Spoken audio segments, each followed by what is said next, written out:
बलूचिस्तान एक ऐसे इलाके का नाम है जो पाकिस्तान की सबसे ज्यादा दरिंदगी का शिकार है।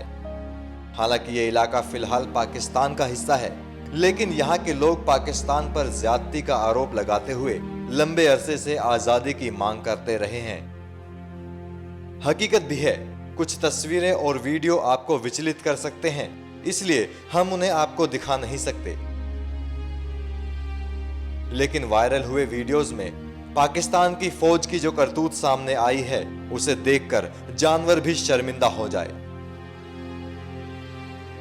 बलूचिस्तान भारत से मदद की गुहार लंबे समय से लगा रहा है।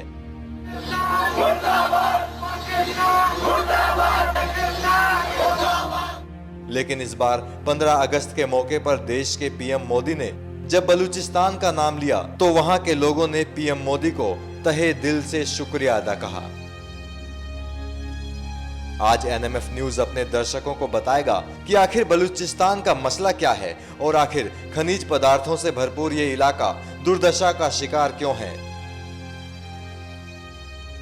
दरअसल पाकिस्तान के दक्षिण पश्चिम में बलूचिस्तान दरअसल अंग्रेजी राज और बंटवारे की आग में झुलस रहा है।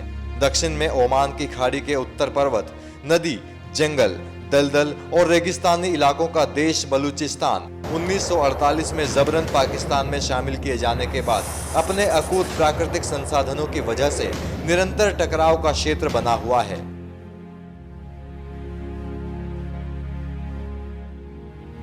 पाकिस्तानी हुक्मरानों के प्राकृतिक संसाधनों के दोहन और बाहरी आबादी को वहां बसाने के नजरिए की वजह से हाल के दौर में 2003 से यह टकराव अपने चरम पर है। इसमें एक तरफ स्थानीय अलगाववादियों से पाकिस्तानी फौज लड़ रही है, तो दूसरी तरफ पाकिस्तानी तालिबान जैसे हिंसक सुन्नी संगठन वहां अल्पसंख्यक हिंदुओं और शिया आबादी पर हमले कर रहे हैं। यह क्षेत्र दक्षिण पश्चिम पाकिस्तान, ईरान के दक्षिण पूर्वी प्रांत सिस्तान तथा बलूचिस्तान और अफगानिस्तान के बलूचिस्तान प्रांत में फैला हुआ है, लेकिन इसका अधिकांश इलाका पाकिस्तान में है, जो पाकिस्तान के कुल क्षेत्रफल का 44% हिस्सा है। इसी इलाके में अधिकांश बलूच आबादी रहती है, जो पाकिस्तान की कुल आबादी का महज 5% के आसपास है। यह सबसे गरीब और उपेक्षित इलाका भी है। कई इलाके के लोगों का आज भी बाहरी दुनिया से कोई ताल्लुकात नहीं है। बलूचिस्तान में आजादी के लिए 1948, 1958 से 59, 1962 से 63 और 1977 में आंदोलन चलाए गए, लेकिन पाकिस्तान बंदूक की दम पर आजादी की आवाज को दबाता रहा। हालात इस कदर खराब हैं कि आजादी के आंदोलन के कई नेताओं को मौत के घाट उतार दिया गया है और कई दूसरे देशों में पनाह लेकर आजादी की मुहिम चला रहे हैं। हालांकि पाकिस्तान आरोप लगाता है कि यहां भारत अलगाववादियों की मदद करता है। बलूचिस्तान में फिलहाल नवाज की PMLN सरकार है। नवाब अकबर बुख्ती बलूच आजादी के प्रमुख नेता थे। वे यहाँ के CM भी रह चुके हैं। 2006 में पाक सेना ने उन्हें मार दिया था।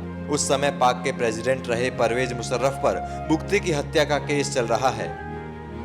बलूचिस्तान में मौजूदा अलगाववादी संघर्ष का हिंसक दौर 2003 से शुरू हुआ। इसमें सबसे प्रमुख संगठन बलूचिस्तान लिबरेशन आर्मी को बताया जाता है, जिसे पाकिस्तान और ब्रिटेन ने प्रतिबंधित घोषित कर रखा है। इसके अलावा भी कई छोटे संगठन सक्रिय हैं। इनमें लश्कर ए बलूचिस्तान और बलूच लिबरेशन यूनाइटेड फ्रंट प्रमुख हैं। पाकिस्तान की फौजी कार्रवाई में सैकड़ों लोगों की जानें गई और हजारों लोग लापता बताए जाते हैं। मानवाधिकार समूहों के मुताबिक वहां फर्जी मुठभेड़ों में लगातार मौतों और लापता लोगों की तादाद बढ़ रही है। पाकिस्तान के सुप्रीम कोर्ट की जांच में 5000 लापता लोगों का पता चला था। पाकिस्तान की सुप्रीम कोर्ट में यह मामला अभी भी जारी है। इस मामले में भी पूर्व फौजी शासक परवेज मुशर्रफ की गिरफ्तारी के आदेश दिए गए थे। कुछ मानवाधिकार संगठनों के मोटे अनुमान के मुताबिक 2003 से 2012 के बीच पाकिस्तानी फौज ने 8000 लोगों को अगवा किया। 2008 में करीब 1100 बलूच लापता बताए जाते हैं। सड़कों पर कई बार गोलियों से बिंधी और अमानवीय अत्याचार के निशान वाली लाशें पाई जाती रही हैं। बलूचिस्तान की आजादी की लड़ाई लड़ रहे लोगों ने भी पाकिस्तान के दूसरे हिस्सों से आकर बसे लोगों पर हमले किए हैं और 2006 से करीब 800 से ज्यादा लोगों के मारे जाने की आशंका बताई जाती है। पाकिस्तानी हुक्मरानों ने हाल के दिनों में अपनी परियोजनाओं के लिए बाहर से लोगों को लाकर बसाने की नीति शुरू की थी। उनकी दलील थी कि बलूच आबादी में साक्षरता दर बेहद कम होने और हुनरमंद लोगों की कमी की वजह से ऐसा करना जरूरी है। मगर बलूच आंदोलनकारियों को शंका है कि उन्हें कई इलाकों में अल्पसंख्यक बना देने और प्राकृतिक संसाधनों के दोहन के लिए पाकिस्तानी सरकार ये खेल खेल रही है। दरअसल ग्वादर में अत्याधुनिक बंदरगाह निर्माण भी इस टकराव का एक हिस्सा है, जिसे चीन अपने दक्षिणी प्रांतों से पाकिस्तान में आर्थिक कॉरिडोर का एक अहम पड़ाव बनाना चाहता है। इसका निर्माण 2002 में शुरू हुआ और इस पर पूरा नियंत्रण पाकिस्तान सरकार का है। इसके निर्माण में भी चीनी इंजीनियर या मजदूर ही लगाए गए हैं। बलूच लोगों को तकरीबन इससे बाहर ही रखा गया है। आसपास की जमीनें भी कथित तौर पर सरकारी अधिकारियों ने बलूच लोगों से लेकर भारी मुनाफे में बेच दी हैं। इससे उपजी नाराजगी को दबाने के लिए पाकिस्तान ने फौजी कार्रवाई का रास्ता अपनाया। आखिर 2004 में बलूच अलगाववादियों के हमले में 3 चीनी इंजीनियर मारे गए तो संघर्ष बाकी इलाकों में भी फैल गया। बलूचिस्तान में प्राकृतिक गैस का भंडार है, मगर रॉयल्टी सिंध और पंजाब से करीब 5 गुना कम मिलती है। ये 1953 में प्रांतों की प्रति व्यक्ति आय के हिसाब से तय की जाती है। इसके अलावा पाकिस्तानी सरकार गैस निकालने की लागत अधिक होने की दलील देकर बहुत कम रॉयल्टी वापस करती है। इससे बलूचिस्तान पर कर्ज बढ़ता जा रहा है। 2011 में प्रधानमंत्री यूसुफ रजा गिलानी ने आगाज़े हुकूक बलूचिस्तान का ऐलान किया था और 2.5 अरब डॉलर के अतिरिक्त पैकेज का ऐलान किया था, मगर आरोप है कि इसका फायदा आम आदमी तक नहीं पहुंचा।